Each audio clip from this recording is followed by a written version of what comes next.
Ketemu lagi bareng saya Calvin dan bersama-sama dengan saya sudah ada narasumber kita kali ini.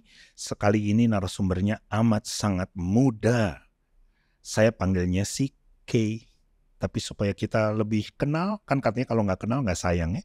Supaya lebih kenal, jadi kita langsung saja tanya, siapa namamu? Halo Om Ya, Calvin, apa kabar halo K? semuanya. Aku Kay, nama lengkapku Kerubin Gabriela, tapi kita panggilnya Kay aja ya, biar Oke. nggak kepanjangan. Panjang juga nggak apa-apa. Cuma 2 kata. Oh, cuman Oke, K. Sekarang ini apa kegiatanmu? aku sekarang ini bekerja sebagai People Development Consultant Oke. dan juga sebagai Mental Health Counselor. Oke. Di sisi lain juga sambil nari-nari dikit lah ya, Kontemporer, modern. kontemporer dan balet. Oh, wow, balet. Pusi-pusi. Boleh Om? Nah, kalau tadi kamu bilang pekerjaanmu itu di people development, counselor begitu, kamu latar belakang pendidikanmu? Psikologi, S1 psikologi. Oh, apa yang membuatmu tertarik belajar psikologi? Oke, kalau boleh jujur sebenarnya awalnya Harus, kejujuran mahal sekarang. Oke. Kalau boleh jujur sebenarnya aku pengennya tuh dulu jadi dokter. Oke. Tapi karena sekolahnya lama, terus nggak bisa nari, jadi milih yang lain deh gitu. Emang nggak bisa kamu nyuntik orang sambil nari? Oh jangan, nanti geser jarumnya bahaya kan ya. Tapi di sisi lain memang aku juga ada ketertarikan untuk belajar tentang manusia. Kayak Oke. kenapa sih orang berperilaku ini? Sering kan lihat di TV, atau nggak usah di TV deh, di jalanan sehari-hari. Kenapa ya orang suka marah-marah? Kenapa ya orang bisa kayak gini, bisa Stres gitu? kali. Betul Oke, gitu. oke, Jadi oke. awalnya karena aku tertarik belajar tentang manusia Jadi juga. dan memang psikologi itu lebih ke situ ya, Betul. mencoba memahami itu. Oke, kalau begitu ini cocok nih ya. Aku mau ajak kita mau ngobrol soal mental health issues di Gen Z. Kamu masih masuk dong, Gen Z ya. Jadi beberapa percakapan yang lalu itu memang kita udah ngomongin soal Gen Z, tetapi dari sisi orang tua gitu. Jadi ini mau ngelihat Gen Z dari kacamatamu sebagai salah satu Gen Z dengan hal yang sebetulnya mungkin di semua generasi ada gitu ya, tetapi aku lagi ngelihat kok kayaknya sekarang ini mencuat gitu ya, mengemuka dengan sangat kuat itu soal mental health issues gitu. Tapi aku mau tanya dulu ya, kamu bersetujukah bahwa memang di Gen Z itu yang sekarang agak kenceng gitu? Aku setuju, tapi ada nggak setujunya juga Oke, nggak sebenarnya. setujunya apa? Nggak setujunya dulu kali Oke, ya Om. boleh. Setujunya dulu. Setujunya adalah benar. Kalau selama ini, akhir-akhir ini Gen Z tuh sangat vokal dengan isu mental health ini. Banyak ngomong di sosial media lah, di Instagram, TikTok segala macam pasti banyak. Tapi bedanya adalah mungkin sebenarnya isu ini tuh udah ada dari dulu. Betul. Dari generasi yang dulu tuh sebenarnya udah ada. Cuma yang berani vokal baru generasi kita sekarang aja. Kalau gitu gini, supaya kita bisa agak jelas gitu ya, kalau kita ngomongin soal mental health issues di Gen Z. Sebetulnya apa saja di Gen Z yang bisa dikategorikan sebagai mental health issues? Gak usah Gen Z dulu deh Om. Apa? General aja dulu Oke, ya. boleh. Mental health itu kan sebenarnya kayak kesehatan fisik nih. Kayak sehari-hari fisik kita nggak oke, nggak enak badan. Sama mental health juga sebenarnya ada kayak gitunya. Ada lagi ngerasa oke, ngerasa nggak oke gitu. Dan masalah mental health tuh bisa macam-macam. Mulai dari yang sesimpel stres di jalan nih, kita setiap hari naik mobil nyetir macet, bikin mental health kita terganggu nggak? Terganggu juga mungkin, jadi stres, jadi ngerasa capek dan segala macam, energinya low. Tapi bisa juga sampai spektrum yang paling besar ya mungkin mengalami gangguan mental, gangguan gangguan kesehatan mental gitu. Macam-macam spektrum. Jadi yang paling gampang itu stres. Paling gampang itu mungkin stres hari-hari. Secara sederhana menurutmu ada nggak orang yang nggak stres? Aku ngerasa mungkin nggak ada ya sebenarnya. Gini, ini mau memakai pendekatan sebagai psikolog gitu ya. Kalau orang menurutmu nggak ada orang yang nggak stres. Jadi kalau orang bilang ini, aduh gue lagi stres nih gitu, apa sih sebetulnya yang mereka mau bilang? Lagi ada tekanan, Om. Lagi ada tekanan. Dan itu bisa terjadi apa saja gitu. Melek mata, bangun tidur aja udah bisa stres gitu ya. Betul. Bisa jadi tekanannya dibuat sama pikiran sendiri, bisa jadi ada di depan mata. Kalau yang ada dalam pikiran, apakah misalnya kayak orang kalau zaman sekarang bilang gini, halu nih gitu. Adanya cuma dalam pikiran gitu ya. Terus kalau yang di depan mata, ya emang betul-betul kejadian di depan mata. Aduh, melek mata. Waduh, mesti mengejar transport, ya aduh kesiangan, itu kan depan mata. Atau gimana sih sebetulnya? Sesimpel hal-hal yang kita takutin, hal-hal yang kita cemaskan, kira-kira bakal kejadian gak ya? Misalnya nih, bangun pagi nih, aduh hari ini bakal dimarahin bos gak ya? Hari ini kerjaan gue banyak gak ya? Kerjaanku numpuk gak ya? Oke. Itu kan bisa jadi tekanan. Itu overthinking gak? Itu overthinking, betul. Itu bisa bikin orang jadi stres? Bisa jadi stres. Okay. Tapi kalau kita ngomongin stres, sebenarnya stres tuh gak selalu negatif loh Om bentuknya. Oh, apa? Ada yang di-stres. Kalau yang di-stres yang bikin pusing, bikin tertekan. Tapi sebenarnya juga ada stres-stres yang lebih ke positif. Apa misalnya? Kita sebutnya eustress kali ya. Eustress. Jadi stres yang baik. Stres yang baik, betul. Stres yang mendorong kita untuk melakukan sesuatu dengan lebih baik. Apa misalnya? Misalnya, mau ujian. Konteksnya mau ujian ya. Ini kalau nggak belajar, nggak tahu apa-apa, kosong nih kepala gue, nggak bisa ngerjain apa-apa. Stresnya jadi positif karena kayak gue harus belajar supaya gue bisa ujian, gitu. Kalau kayak gitu ya, itu sebetulnya stresnya yang positif atau cara kita yang positif mengelola stres? Bisa dua-duanya. Bisa dua-duanya. Bisa dua-duanya. Di anak Gen Z mana yang lebih menurutmu ya? Jadi aku mau bilang begini, jadi ini bukan soal salah atau betul ya, tetapi pengalamanmu sebagai anak yang masih masuk dalam kelompok Gen Z, pada saat yang sama kamu dengan ilmu psikologimu dan juga pengalamanmu sebagai konselor, kamu di lembaga apa? Di Tabula namanya. Tabula, oke.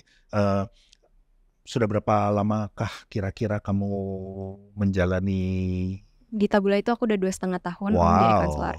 Wow. Nah, jadi dengan semua pengalamanmu itu gitu ya, bagaimana sebetulnya mengelola tadi itu stres yang positif itu? Oke. Sebenarnya kalau tadi ditanya ya, apa yang paling menyebabkan stresnya ya cara kita ngelolanya, betul, cara kita memandangnya. Kalau gimana cara ngelolanya, sebenarnya ada satu prinsip simpel yang ini kayaknya kalau konseling dimanapun orang pasti akan ngomongin ini. Konselornya. Tapi kita yang konseling belum tentu tahu. Belum tentu tahu. Bolehkah kami diberitahu? Oh, boleh dong. Apa? Ada satu prinsip simpel namanya adalah lingkaran kontrol. Kita tuh sehari-hari ini lingkarannya ini besar. Concern kita di mana-mana. Peran kita di rumah, peran kita di kantor, peran kita di jalanan, peran kita dimanapun deh gitu. Tapi kita punya satu lingkaran kecil lagi sebenarnya yang di tengah. Namanya adalah lingkaran kontrol. Lingkaran kontrol ini lingkaran yang bisa kita pegang, yang bisa kita jaga. Misalnya nih, aduh hari ini bangun pagi, hari ini aku ada meeting sama bos. Concernnya banyak, aduh nanti presentasinya sesuai gak ya? Presentasinya udah sesuai dengan yang diminta gak ya? Kira-kira ditanya apa ya? Dan segala macam. Concernnya pasti banyak. Tapi yang bisa kita kontrol di tengah apa? Sesimpel kita udah siapin yang terbaik belum? Materinya udah sesuai yang diminta belum? Udah kita pikirin belum? Kira-kira nih kalau kita masukin info A, yang ditanya apa? Itu kan hal-hal yang bisa kita kontrol. Nah sesimpel itu, gimana cara mengatasi atau mengelola stresnya itu adalah kita fokus dulu sama yang kita bisa kontrol. Yang bisa kita kontrol. Betul. Waktu kamu bilang sesimpel itu ya, aku mikirnya gini, simple, sederhana, belum tentu gampang. Betul, dijalaninnya belum tentu gampang. Anak Gen Z katanya kan juga gampang ke distract. Betul. Nah, kalau hal yang kayak gini, aku sebenarnya juga baru tahu nih ya, jadi istilahnya lingkaran kontrol gitu. Dan itu mestinya nggak cuma di anak Gen Z, tapi di setiap orang harusnya begitu. Ketika kita mengalami begitu banyak distraksi, apa yang sebaiknya dilakukan supaya kontrolnya bisa dilakukan, kemudian meminimalisir stres? Atau stres itu bisa dihilangkan? Bisa. Oh bisa. Bisa diminimalisir. Atau diminimalkan. Jadi hilang nggak bisa, diminimalkan. Nah, bagaimana supaya kita bisa meminimalkan? Oke. Kalau misalnya mau jawabnya cepat dan mudah, aku pasti akan jawabnya be mindful. Be mindful. Be mindful. Oh. Tapi nggak semudah itu ngelakuinnya. Aku senang kamu bilang be mindful, karena itu prinsip podcast ini, awareness podcast. Be mindful. Iya. Gimana? Coba terangin. Sebenarnya kalau kita ngomongin mindful kan simple ya, kayak yang penting kita ada di sini. Sesimpel nih kita lagi ngobrol nih Om, pikiranku ada di sini atau ada di luar. Yeah. Itu kan being mindful kan. Yeah. Gampang ngomongnya. Tapi kayak gak segampang itu ngejalaninnya. Iya. Adalah kepikiran, aduh ntar di ini apa ya, di sini apa ya, di segala macam. Tapi mindful itu sebenarnya kan sesuatu yang bisa dilatih kan. Betul. Sebagaimana kita bisa untuk mencoba untuk oke, gue lagi ngerjain A, ya udah kita coba kerjain A. Jangan pikiran kemana-mana. Itu kan perlu dilatih ya. Ngelatihnya gimana? Banyak caranya. Oke. Yang paling sederhana, ini menarik nih. Yang kamu berkali-kali mengatakan sesimpel ini, sesimpel itu gitu ya. Buatku jadi, aku ngeliatnya gini, oh sebetulnya hal-hal ini sederhana-sederhana saja gitu. Lalu kemudian kan soal bagaimana melatihnya ya. Karena itu kalau ada pelatihan yang sederhana, aku membayangkan karena pelatihan sederhana jadi setiap orang bisa melakukannya di mana saja, kapan saja, beritahukanlah bagaimana melatih. Oke, ini dari tadi aku ngomong banyak simple ya ternyata ya Om. Ketahuan Gen Z-nya ya. Ketahuan Gen Z, tetapi aku selalu pegang satu prinsip ya yang tadi aku bilang, bahwa yang simple, yang sederhana itu tidak berarti lalu gampang. Betul. Apalagi kamu ngomong soal pelatihan. Ngomong pelatihan itu kan berarti ngomong soal kedisiplinan kan. Betul. Hal yang menurutku juga utamanya di Gen Z, wow. Nah, apa pelatihan yang menolong orang untuk bisa mindful dengan sederhana, dengan ya aku bisa lakuin di mana aja gitu. Oke. Ini sehari-hari bisa dilakuin ya. Ada namanya prinsip, aduh aku agak lupa, 5, 4, 3, 2, 1 kalau nggak salah. Tapi aku agak lupa. Kayak itu, apa namanya, solmisasi begitu, 5, 4, 3, 2, 1. Betul. Tapi aku agak lupa urutannya seperti apa, cuma kira-kira gini ya. Nggak apa-apa, ntar kalau sambil ngomong terus kamu ingat ya kamu perbaiki. Oke. Misalnya nih, kita sekarang lagi diem nih Om, kita sambil praktekin aja ya. Kita lagi diem nih sekarang. Prinsip ini mengandalkan indera-indera yang kita punya. Oke. Kita lagi diem sekarang, ngelatih sesimpel 5 hal yang bisa kita lihat nih di depan mata sekarang ada apa. Itu kan kita mindful secara dari indera mata. Terus misalnya 4 hal yang bisa kita dengar. Suara apa? Suara AC. 5 lihat. 5 lihat. 4 dengar. Dengar. Oke. Suara AC misalnya, suaranya Om, suaranya mas-mas yang di belakang misalnya, suaranya pengharum ruangan, 4 hal suaranya ini gitu ya, udah 4 tuh misalnya. Terus 3 hal lagi, misalnya 3 hal yang bisa kita sentuh. Oke. 3 hal yang bisa kita rasain. Misalnya tekstur celana, tekstur baju, meja gitu. Mic, betul.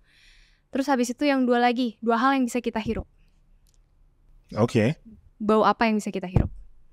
Nah, melatih kepekaan kita terhadap hal-hal tadi, itu kan melatih pikiran kita untuk yang tadinya ada di mana-mana. Stop dulu. Lihat dulu ada apa 5 hal. Stop dulu apa yang kamu bisa dengar sekarang ini. Di sini, di ruangan ini ya, bukan di luar. Stop dulu apa yang bisa kamu hirup, apa yang bisa kamu cium baunya, apa yang bisa kamu sentuh gitu. Hal-hal kayak gitu tuh kelihatannya kayak klise gitu kali ya, kayak kok. Bukan klise nih, ini mah susah kalau kataku. Oh gitu ya Om. Iya.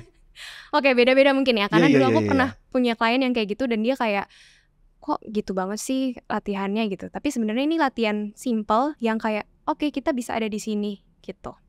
Atau misalnya sesimpel kita coba ngatur nafas. Oke. Hirup nafasnya misalnya 4 detik. Keluarin keluarinnya 2 detik, 2 detik atau 3 detik gitu. Latih nafas kan sebenarnya juga melatih kita untuk pikiran kita di nafas nih, jangan ke yang lain. Fokus dulu sekarang gitu. Kalau mau ditanya latihan simple, sebenarnya yang kayak gitu-gitu bisa dilakuin Om. Ini simple, tetapi tidak mudah. Betul. Sorry, yang satunya apa? Jadi 5 lihat, 4 dengar, 3 sentuh atau rasa, 2 hirup atau bau, 1 lagi belum tahu, lupa. Oke. Tapi dari ini semua sorry, 1 lagi yang bisa dikecap. Kecap. Dari ini kalau aku menyimpulkan bahwa judulnya adalah fokus, betul nggak? Betul.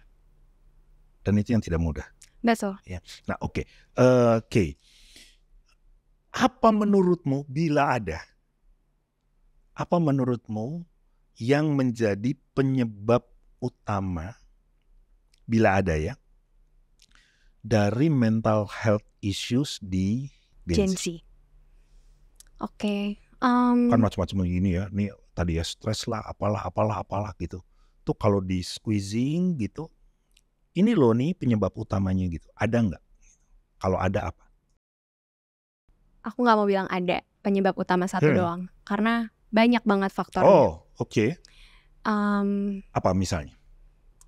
Kalau kita mau bicara dari yang sehari-hari dulu nih, lingkungan sekarang kan pasti salah satunya misal sosmed. Sosmed bisa. Kalau yang sekarang ya, yang sifatnya present sekarang ini.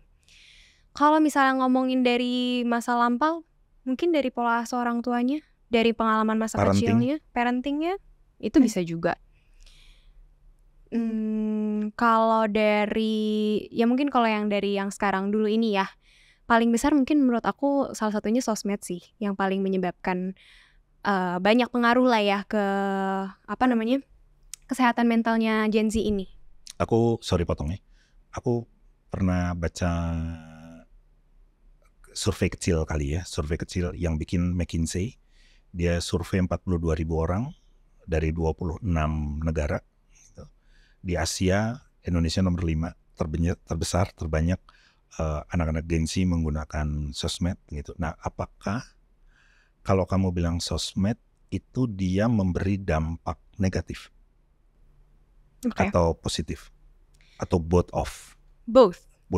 It depends. Ini BTW, anak psikologi itu selalu jawabnya it depends Om. Gak ada hitam atau putih, tapi kita selalu jawabnya ini atau itu, pokoknya main aman. Betul, it depends di tengah-tengah. Tapi gimana? Sosmed sebenarnya ada positifnya, ada negatifnya ya. Kita tahu dengan sosmed kita jadi lebih mudah untuk connect sama orang, kita lebih mudah. Terus segala macam, banyak lah kalau kita bicarain positifnya.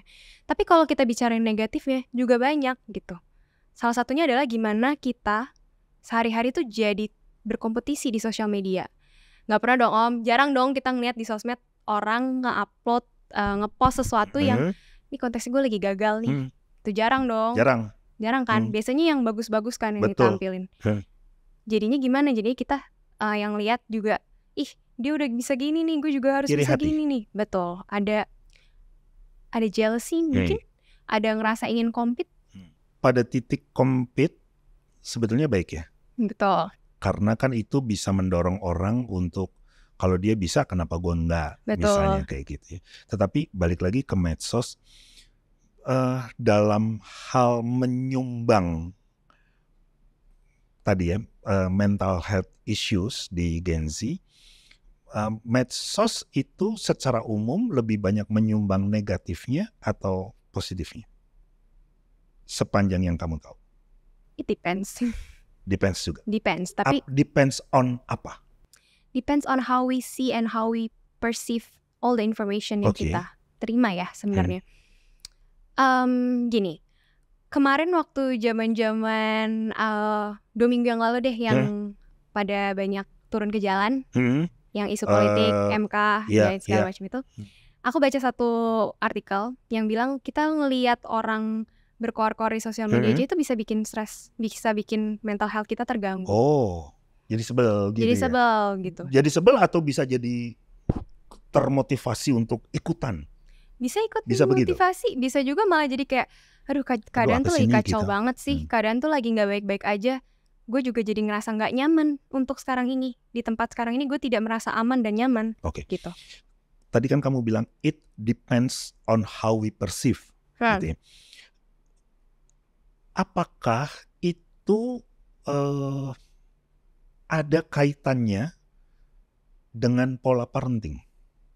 Tadi kan kamu bilang ya bahwa salah satu penyebab munculnya mental health di Gen Z ini soal parenting gitu. Apakah itu ada urusannya dengan? Ada sih pastinya ya. Kita itu kan kalau kita belajar di psikologi dulu sih waktu masih kecil, usia-usia 0 sampai 6 tahun lah ya, itu usia-usia yang lagi emas-emasnya, gimana orang tua mendidik dan segala macam itu emas-emasnya. Gimana cara orang tua berkomunikasi sama kita, gimana cara orang tua memberikan punishment, reward apa segala macam itu berpengaruh. Dan itu juga berpengaruh ke bagaimana kita ngelihat hal-hal yang terjadi sekarang ini pastinya. Gitu. Bolehkah? Nih kalau udah mau nanya bolehkah tuh rada gak bagus nih soalnya. Tapi aku begini nih, bolehkah kita mengatakan bahwa setiap generasi, termasuk Gen Z kemudian ya, sebetulnya adalah buah dari parenting. Betul. Generasi sebelum-sebelumnya. Betul. Jadi bila aku belok dulu sedikit nih. Boleh. Untuk sebelum bertanya yang gini. Gen Z itu kan juga dibilang strawberry generation. Betul. Kenapa strawberry sih? Kenapa nggak blueberry? Merah itu lebih menarik. Lebih eye catching ya. Okay. Lebih eye catching gitu. Ya, tadi juga mau pakai baju merah sebetulnya gitu aku gitu.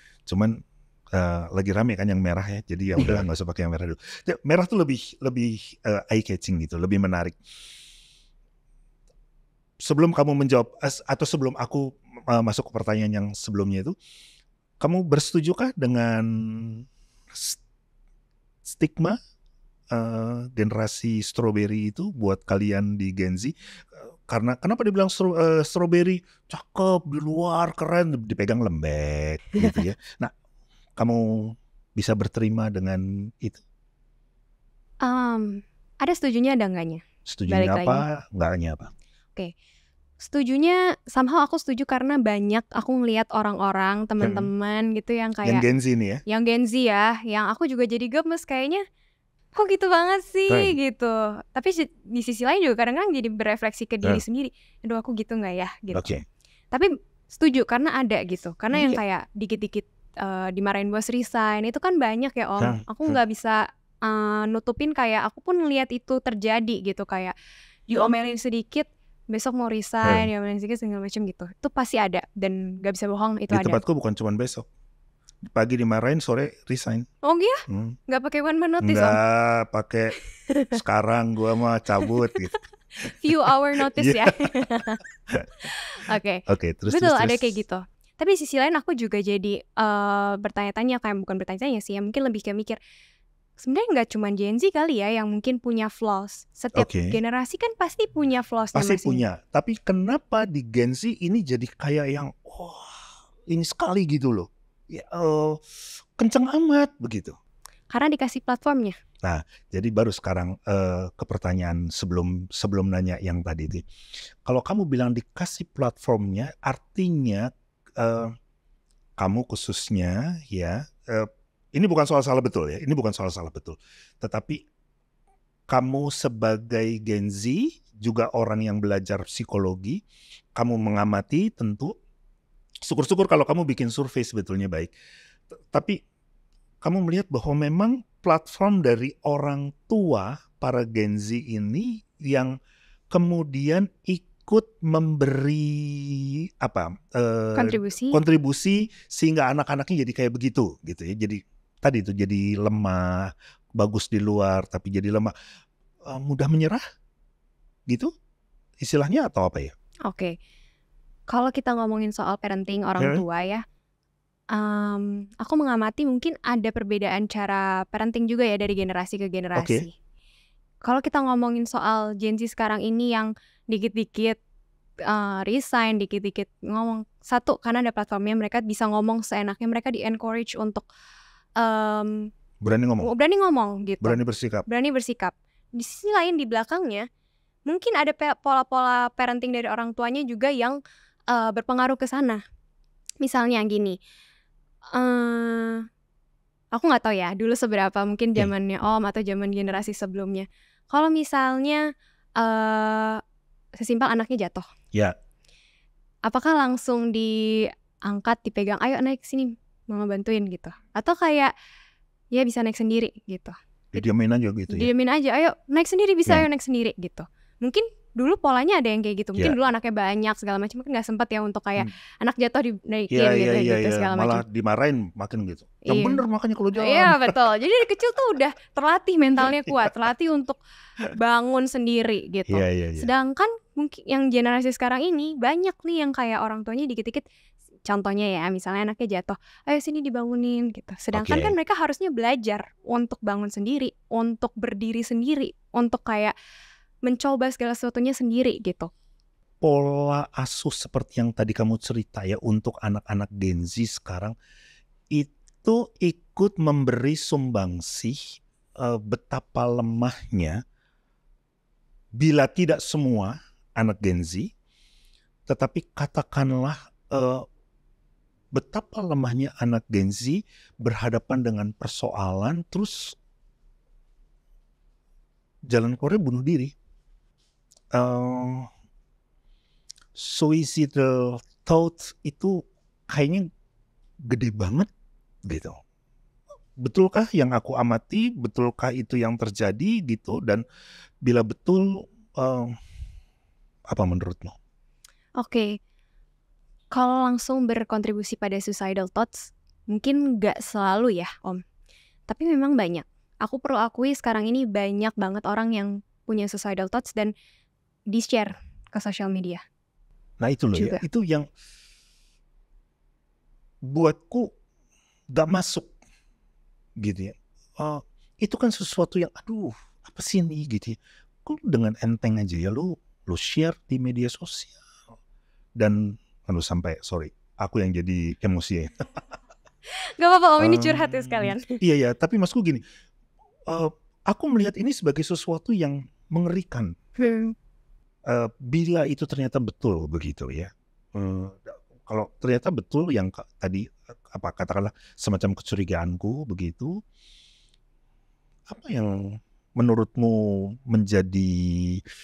menjadi alasan ya anak-anak ini gampang sekali ya punya pikiran itu dan dengan ringan menyampaikan di medsos? Oke. Ini kita set aside dulu yang soal parenting ya Om. Simpel karena di dalam ekosistem sosial media itu mereka di-encourage untuk share. Aku pernah bahas ini juga dulu. Kenapa orang sering banyak yang jadi self-diagnose, sering banyak yang dengan mudahnya share keadaan mental gue tuh kayak gini. Mereka jadi terlihatnya tuh seakan-akan mereka tuh bangga sama kondisi kesehatan mental mereka yang gak baik-baik aja. Kenapa? Karena ya sebenarnya juga di ekosistemnya sosial media ini tuh di-encourage kayak ya memang tujuannya tuh dulu tuh baik. Ada banyak campaign yang menyuarakan kayak kalau lagi gak baik-baik aja, let it all out. Kalau misalnya lagi gak oke, cerita aja sama orang. Itu di-encourage memang. Banyak campaign-campaign yang kayak gitu yang nyuarain kayak it's okay to not be okay dan segala macam. Tapi kan tujuannya bukan ke situ sebenarnya. Tujuannya tuh adalah untuk ngasih tahu kalau memang lagi nggak oke mentalnya, ya nggak apa-apa diakui aja, jangan dipendam. Tapi banyak orang yang salah mempersepsikannya. Justru malah ngelihatnya kayak, oh berarti nih kalau punya masalah mental health problem tuh kayaknya keren ya gitu. Kayak diromantisasikan gitu jadinya. Nah makanya banyak yang share, banyak yang encourage juga gitu. Gak usah ngomongin yang ke suicidal thoughts dulu deh kali ya Om. Sesimpel misalnya di kantor ada masalah. Orang dulu kan kayak dimarahin bos misalnya. Ya udah diem aja dipendam. Keinginan untuk share-nya itu dipendam gitu. Kalau sekarang kan kayak bahkan kita lihat deh account-account kayak e-commerce apa segala macam itu malah bikin postingan-postingan yang menyindir bos, menyindir masalah-masalah di kantor sehari-hari. Berarti kan hal-hal kayak gitu nge-encourage mereka untuk kayak you are not okay, ya udah keluarin aja sampah-sampahnya di sini gitu. Sama mungkin tapi halnya. Jadi keliru ya. Tapi jadi keliru, jadi salah mungkin arahnya gitu. Sama mungkin halnya dengan masalah kesehatan mental ini ya. Orang jadi banyak kayak oke, kita keluarin, gue punya suicidal thoughts, gak apa-apa kita keluarin di sini segala macam. Padahal mungkin sebenarnya hal-hal kayak gitu ya perlu di-share, tapi bukan yang kayak untuk dibangga-banggakan kali ya untuk di social Jadi media. ini tuh udah kemana-mana ya berarti ya sebetulnya, di rumah, di kantor, di masyarakat, di mana aja, dampaknya itu menghancurkan sebetulnya, kayak Betul. gitu ya. Nah, berhadapan dengan situasi-situasi seperti itu, menurutmu, terutama kamu sebagai anak Gen Z ya, kalau kamu ngelihat yang kayak begini tuh, responmu apa sih? Atau mungkin sebelum ke sana, ada nggak semacam kesadaran dari teman-teman di Gen Z nih bahwa, oh ada ini loh ya, ini nih gue mesti waspadai. Nah, ada nggak seperti itu? Kalau nggak ada, apa yang kemudian sebaiknya dilakukan oleh anak-anak Gen Z? Aku mau bilang kawan-kawan, nanti mereka bilang ini kawan siapa nih? Oke, responku dulu kali ya. Responku melihat kayak gini sebenarnya jujur gemes sih. Gemes karena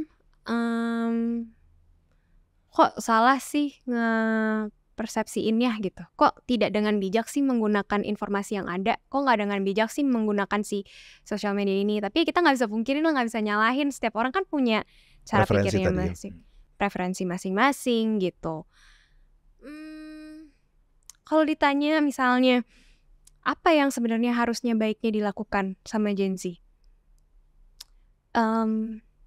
Define dulu sih sebenarnya. How to define? Define value-nya mereka mungkin gitu, kayak gimana ya? Secara lebih gampang ngomongnya mungkin lebih ke Walaupun aku suka tuh.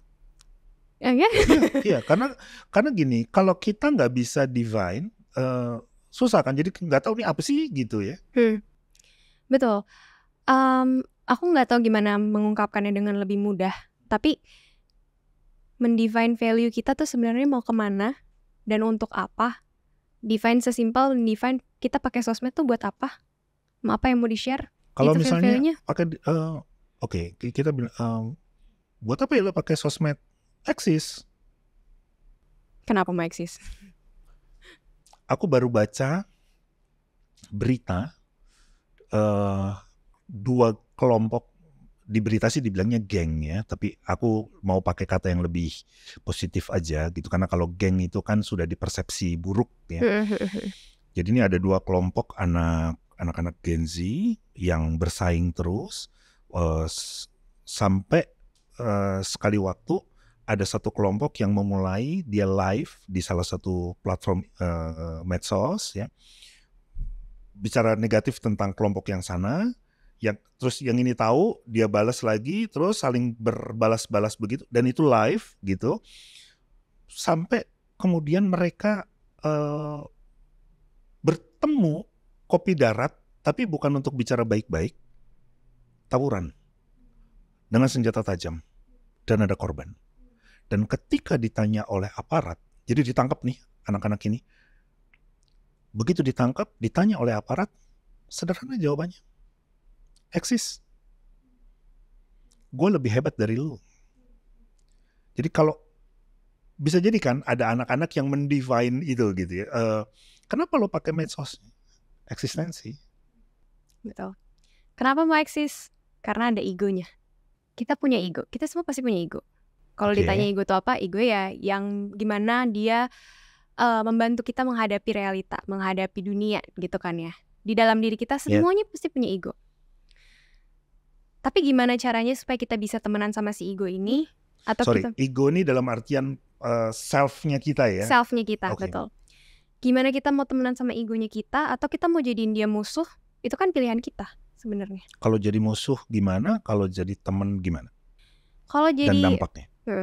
Kalau jadi teman misalnya, simpel halnya konteksnya misalnya gini.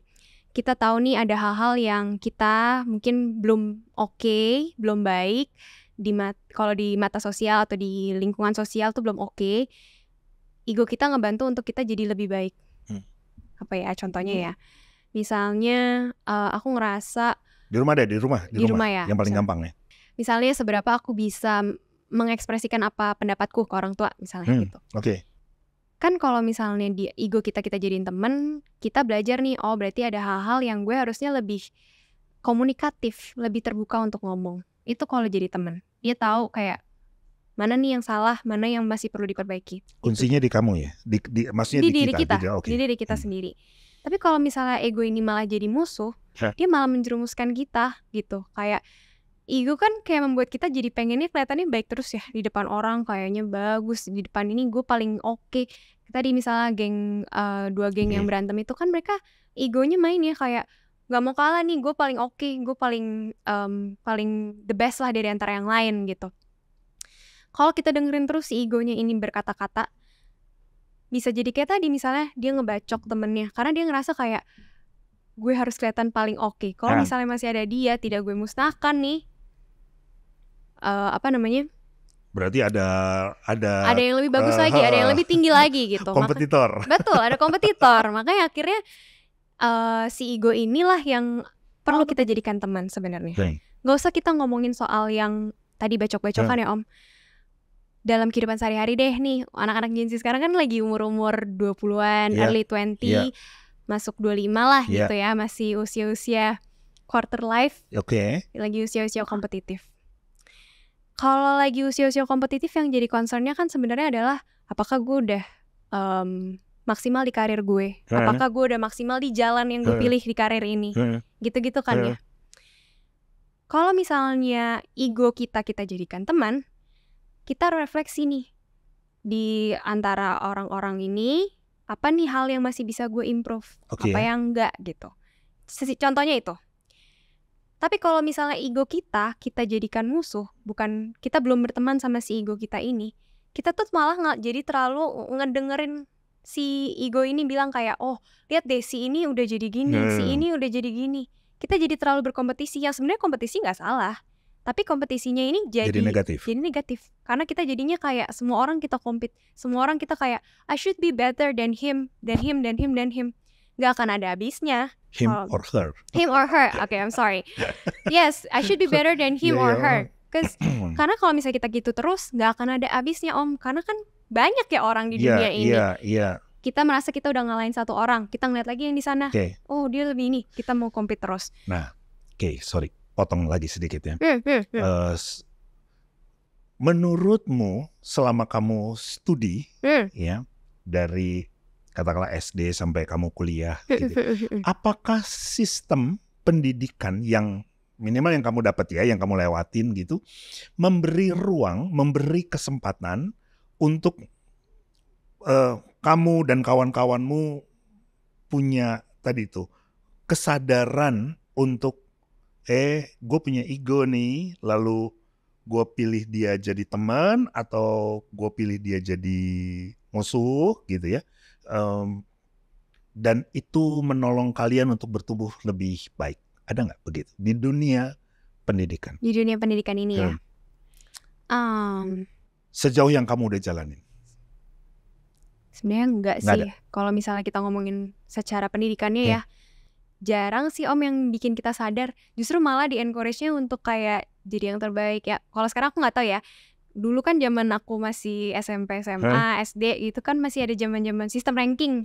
Sistem yang terbaik. Sekarang kayaknya juga masih deh. Sekarang masih ya? Kayaknya aku dengar terakhir udah dihapus soalnya. Oh oke, bagus lah. Kayak ada ranking, terus ada misalnya yang mau masuk perguruan negeri, siapa yang paling bisa, terus dipajang. Kalau misalnya dia berhasil, dipajang depan sekolahnya segala macam. Kamu ranking nggak? Aku enggak kok Om. enggak, aku biasa aja. Anyway, merendah di atas gunung. Tidak. Anyway, yang kayak gitu kan sebenarnya mendorong kita untuk berkompetisi ya. Mendorong kita untuk kayak kita harus lebih baik. Mungkin niatnya baik supaya orang terpacu untuk supaya anak-anak tuh terpacu untuk belajar. Tapi kayak di sisi lain ada sense di mana kitanya tuh jadi kayak harus berkompetisi terus sama orang-orang gitu. Tapi kan memang hidup is a competition, right? Tapi siapa yang kita compete? Diri kita atau orang lain? Kalau penjelasanmu tadi mestinya diri sendiri dulu gitu. Betul. Diri sendiri dulu. Harusnya kita compete-nya itu sebenarnya adalah sama diri kita sendiri dulu, baru sama orang lain. Musuh terbesar kita kan diri kita, bukan orang lain. Betul. Kalau misalnya kita kayak tadi nih, konteksnya sosmed, kita fokusnya ke orang lain terus, mau ngalahin siapa. Ya nggak akan ada habisnya. Tapi kalau kita musuhnya diri kita sendiri atau lawannya kita sendiri, kita tahu nih goal kita di sana, kita mau capai itu, hambatannya tuh apa aja dari diri kita sendiri, kita lawanlah itu untuk capai ke sana gitu kan. Oke. Kamu tuh beban nggak sih jadi Gen Z? Tentu kalau ditanya kamu mau jadi Gen Z atau enggak, tentu nggak bisa ya kan. Kita kan nggak pernah bisa memilih kapan kita lahir, di mana kita lahir, dari orang tua yang seperti apa gitu. Tapi dalam perjalananmu sampai sekarang ini, dengan semua pernik Gen Z yang tadi itu ya, beban nggak sih? Ada bebannya. Beban untuk membuktikan bahwa tidak semua Gen Z adalah strawberry. Itu salah satunya beban juga kan ya? Iya. Beban untuk menunjukkan bahwa generasi kita juga bisa kok survive di dunia ini. Bisa juga kok kita berdiri untuk diri kita sendiri. Ada surveinya nggak sih kayak gitu? Mungkin ada ya. Iya. Aku juga belum cari sih ya. Iya, aku juga belum cari sih. Tapi artinya kalau itu beban, apa yang kamu lakukan dengan kawan-kawan? Ada semacam proses penyadaran gitu? Mungkin gak sama teman-teman aku ya. Ini tapi sesimpel kayak adalah sama teman-teman aku lah beberapa yang satu pikiran sama aku. Circle-mu nih? Circle-ku lah ya gitu. Contohnya di kantor mungkin atau mungkin di lingkungan kerja deh. Kita ngomongin lingkungan kerja dulu. Beberapa kali tuh ketemu selalu kan orang dari generasi yang lebih tua itu selalu bilang Gen Z kan lemah, Gen Z kan ini nih. Banyak yang ngomong. Di kantormu juga ada yang begitu? Ada yang lemah juga ada gitu. Lawan gak? Lawan apa nih? Ya kamu lawan gak orang ngomong kayak begitu? Enggak sih, belum. Bukan lawan sih, lebih yang kayak kalau ada yang benar, iya sih benar karena ada orang yang memang benar-benar seperti itu. Menunjukkan Gen Z yang seperti di stereotip kan ada. Tapi ada juga yang enggak gitu. Nah, justru itu PR-nya. Aku harus ngelawan, aku harus nunjukin kayak gue enggak kayak gitu. Pernah satu kali aku ngobrol sama bos aku. Konteksnya ini kita habis ngobrolin Gen Z yang lemah tadi itu gitu. Terus aku sendiri bosmu Gen X. Gen X. Bosku Gen X. Dia juga concern dan gemes gitu ngeliat Gen Z ini kenapa sih kayak gini? Kenapa sih ada yang lemah, ada yang blablabla segala macam gitu. Masih jadi pertanyaan juga buat dia kenapa bisa gini gitu. Di sisi lain aku selalu ketika ada yang kayak gitu aku jadi bertanya-tanya juga kan kayak aku tuh sebenarnya kayak mereka nggak ya kayak yang di stereotip kan atau enggak ya gitu. Tapi justru kayak daripada instead of aku terus-terus bertanya gue kayak mereka atau enggak, atau kayak gue takut gue kayak mereka atau enggak, sebenarnya kan ini adalah ajang peluang untuk nunjukin kita nggak kayak mereka. Kita tahu yang jelek seperti apa, ya jangan dilakuin. Ini kan dilihat sebagai challenge gitu. Betul gitu. Jadi sebenarnya aku pribadi, teman-temanku juga ada beberapa yang kayak melihat ini tuh sebenarnya adalah tantangan untuk kayak ngebuktiin kita bisa kok kerja keras, kita bisa kok kerja dengan maksimal gitu, nggak segampang lemah itu, nggak seperti yang di stereotip itu bisa gitu. Jadi kalau misalnya ditanya gimana menghadapinya harusnya dengan stereotip ini, ya lu lawan, lu buktiin ke mereka kalau kita tuh nggak selemah itu, kita tuh nggak se-strawberry itu gitu. Dan itu mungkin untuk dilakukan. Betul. Nah, dalam rangka melakukan itu, menurutmu apakah setiap person pada dirinya dia bisa melakukan, atau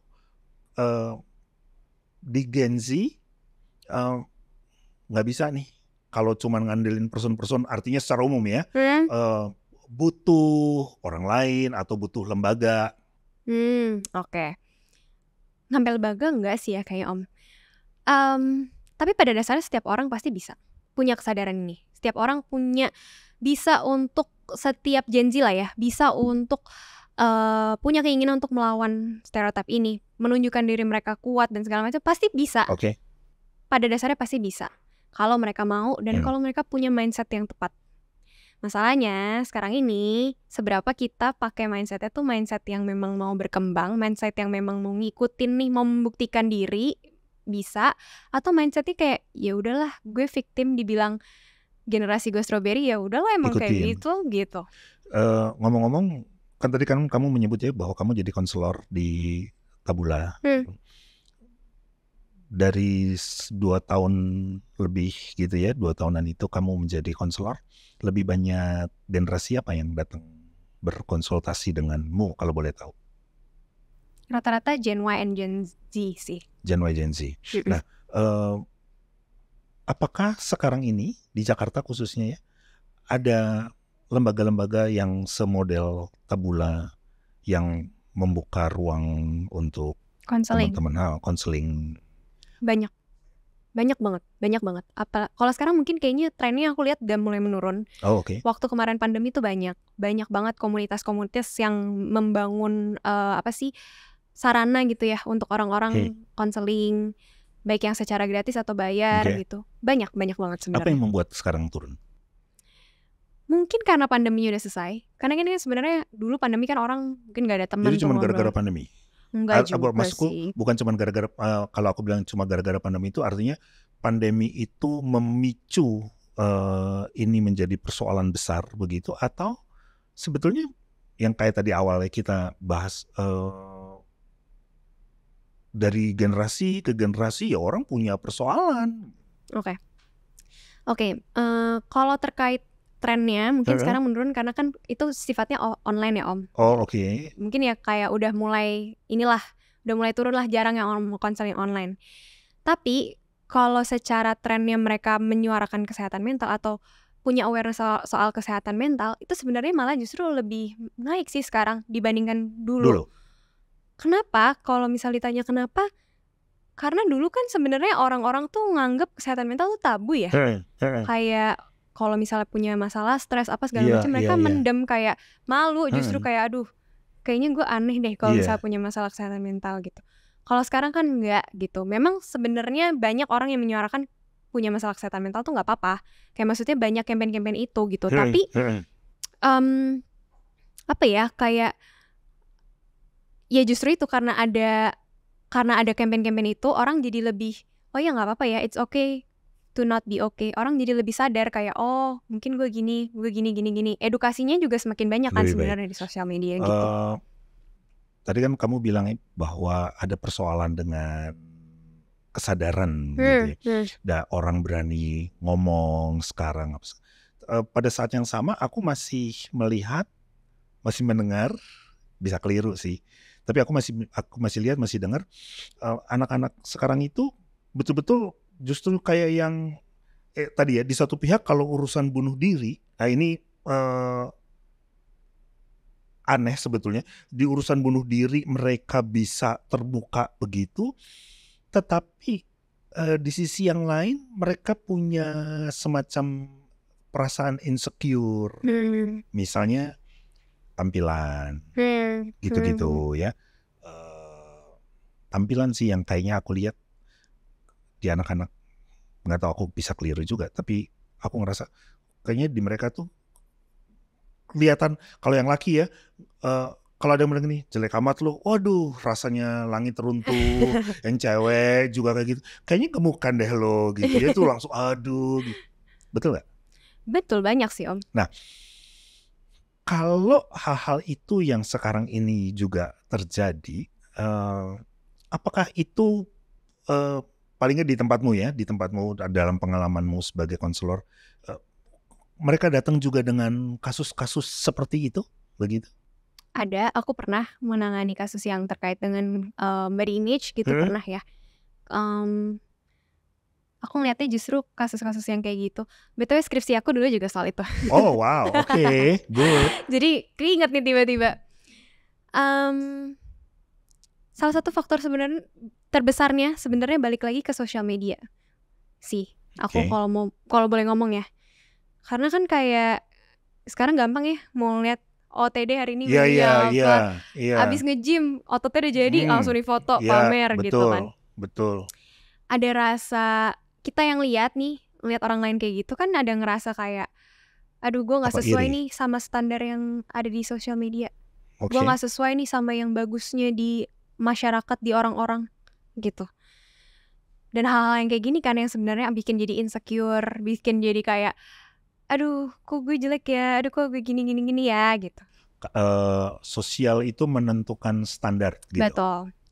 Tapi nggak semena-mena sosial media juga ya. Kayak balik lagi bagaimana kita dibesarkan, bagaimana orang tua treat kita waktu masih kecil, bagaimana ya lingkungan lah nge-treat kita saat masih kecil. Kayak misalnya dari kecil kan banyak nih ya kayak anak masih kecil terus kok kamu kurus banget sih gitu-gitu. Oh kamu gemul banget. Gitu-gitu kan dari kecil udah ada ya kayak gitu sebenarnya. Seberapa kita bisa nerima itu dari kecil juga, terus itu dipendam dibawa sampai masa-masa kita sekarang udah gede. Misalnya nih dari kecil ketemu orang, ih kamu gemuk ya, ini ya gemuk banget ya gitu-gitu. Terus ya misalnya dia udah seiring berjalannya waktu udah kurusan deh, atau mungkin seiring berjalannya waktu udah ya udahlah gitu udah lewat. Terus nanti waktu udah gede ada nih dia ngeliat di sosial media yang ngeledekin ih gendut banget ini. Balik lagi kan kayak turun lagi semangatnya. Turun lagi semangatnya. Di dunia Gen Z, menurutmu apakah percakapan di antara kalian ya sebagai anak-anak Gen Z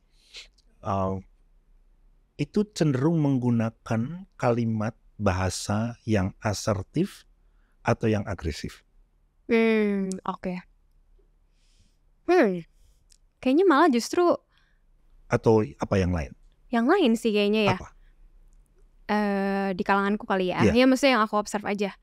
Banyak malah justru yang tidak asertif, agresif ada, tapi justru malah lebih ke pleaser.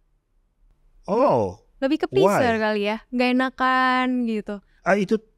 Apakah itu boleh menjadi semacam penanda bahwa tadi nih ada isu mental health, jadi orang lebih tadi ya kalau kalimatnya yang pleasuring gitu, gue lebih suka gitu.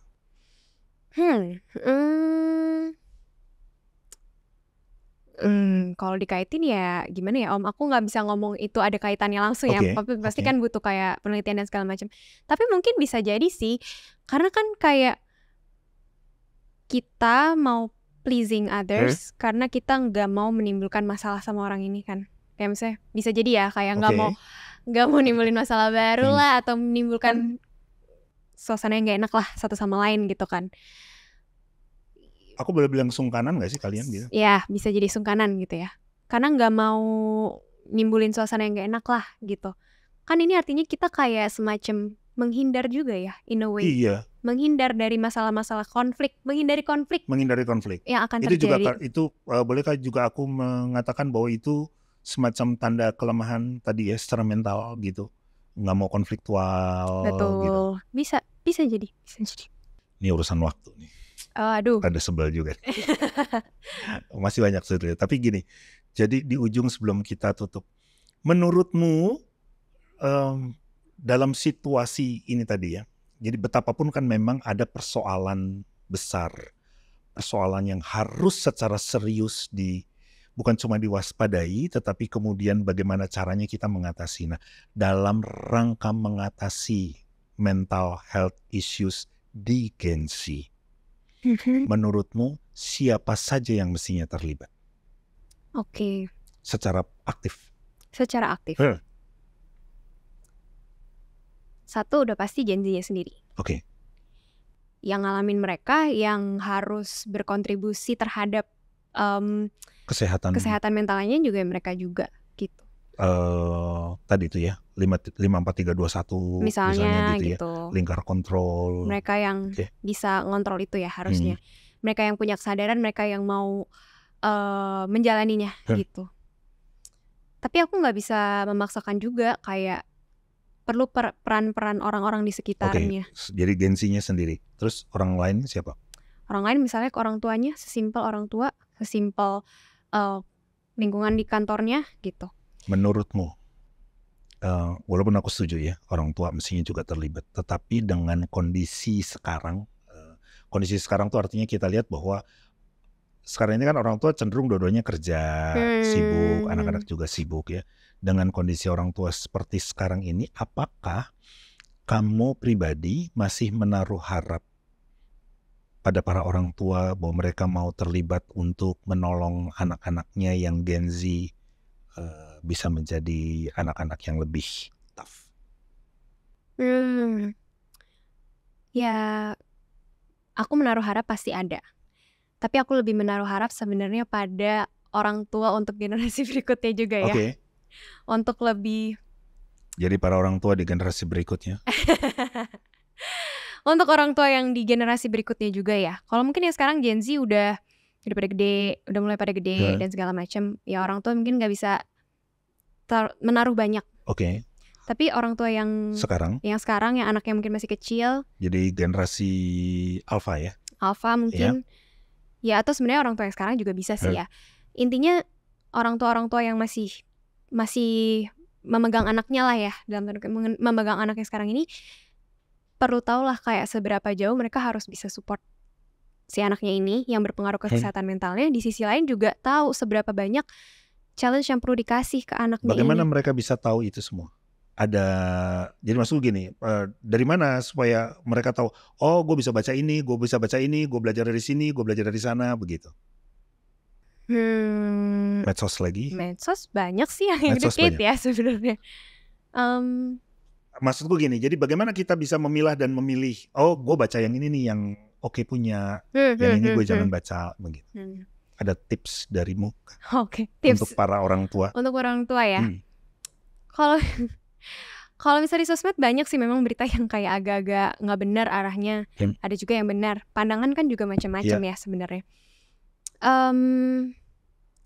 Tapi coba carilah info-info, tips-tips dari yang memang ahli, yang udah mengerti gitu. Karena ya mereka yang ahlinya, mereka yang tahu, mereka yang paham gitu. Dan artinya jangan cuma dapat dari satu sumber aja begitu ya. Iya betul, bacalah dari berbagai sumber gitu. Orang tua, lembaga-lembaga yang lain juga mungkin bisa terlibat menurutmu untuk menolong Gen Z menjadi lebih baik? Orang tua, lembaga-lembaga, sebenarnya semua pihak sih Om ya. Basically menurut aku bukan berarti harus dimaklumin terus-terusan. Good, oke. Bukan harus selalu dimaklumin kayak Gen Z tuh emang punya mental health yang lebih rentan gitu, bukan. Tapi lebih ke kita satu sama lain lebih ngertiin sih menurut aku. Satu pertanyaan terakhir. Apa komenmu terhadap sikap Gen Z belakangan ini yang ketika mereka mau berkeluarga, mereka mau menikah tetapi child free? Waduh, berat nih ya. Oke. Satu sisi aku ada concernnya. Satu sisi aku ada bukan setuju kali ya, mengertinya.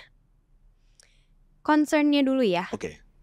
Jadi ini pas banget semalam aku baru ngobrol sama mamaku di rumah. Jadi mamaku Maksudnya tuh. Kamu udah mau menikah? Belum. Bukan. Aduh, bukan Om. Aduh, jadi di Jerman itu kan banyak yang gak mau punya anak ya Om. Banyak yang child free. Di Indonesia juga mulai banyak. Di Indonesia juga mulai banyak. Tapi di Jerman udah mulai berasa karena mereka sudah tidak punya orang yang muda lagi. Oh, wow. Jadi untuk melanjutkan generasinya agak berat nih sekarang mereka. Jadi kalau misalnya generasi sekarang banyak yang memilih child free, agak concern ke sana. Nanti bisa nggak ya? Bentar jangan-jangan kita kekurangan generasi berikutnya juga gitu. Ada concern ke sana juga. Suggestmu? Kenapa? Jadi suggestmu?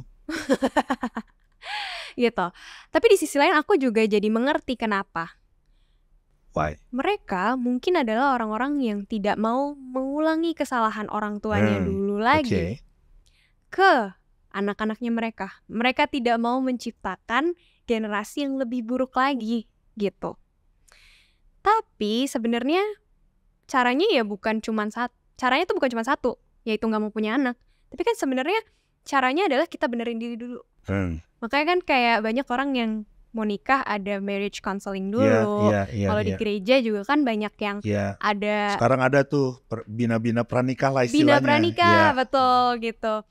Nah sebenarnya kan itu adalah kesempatannya untuk kita benahin diri dulu. Kenalin deh sama, kalau pernah dengar istilahnya inner child-nya yang belum selesai. masalah-masalah orang tuanya dengan orang tua waktu masih kecil yang belum selesai. Dulu istilahnya namanya pohon keluarga. Pohon keluarga, iya betul. Kenalin dulu lah itu. Ya. Kita bisa kok sebenarnya selesain itu gitu. Jangan takut, kita bisa kok nyelesain itu asal kita mau ngorek ke dalam, kita benerin diri kita dulu gitu. Karena setiap orang punya potensi untuk menjadi versi terbaik dari dirinya. Kamu mengenali frase itu? Betul. Ya, jadi aku baca nih di statusmu bahwa setiap orang, kamu menulis pakai bahasa Inggris, aku khawatir membacanya tidak terlalu baik. Every person has the chance to flourish to be the best version of themselves. Oh iya, betul. Itu kata Cherubin Gabriela. Betul. Oke, terima kasih banyak ya. Udah mau datang berbagi. Aku di satu pihak tentu prihatin ya dengan kondisi Gen Z betapapun, dan minta maaf nih terhadap generasimu yang mungkin gara-gara kami orang tuanya tidak tepat dalam melakukan hal-hal tertentu gitu, jadi mewakili orang tua. Tapi kan orang tua juga baru pertama kali jadi orang tua, Om.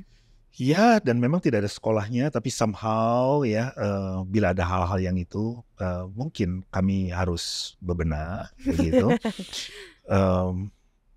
Dan tentu menaruh harapan ya ke depan, semoga kalian bisa tadi ya menjadi the best version buat diri kalian sendiri. Oke, thank you ya udah berbagi banyak sekali pengalaman-pengalamanmu, cerita. Thank you sudah boleh cerita. Sukses buatmu di masa depan. Terima kasih, sukses juga Om. Oke. Terima kasih udah menyaksikan Awareness Podcast, dan kita akan ketemu lagi di podcast berikutnya. Tetap di Awareness Podcast, upaya menjaga asa dan menumbuhkan kesadaran. Bye.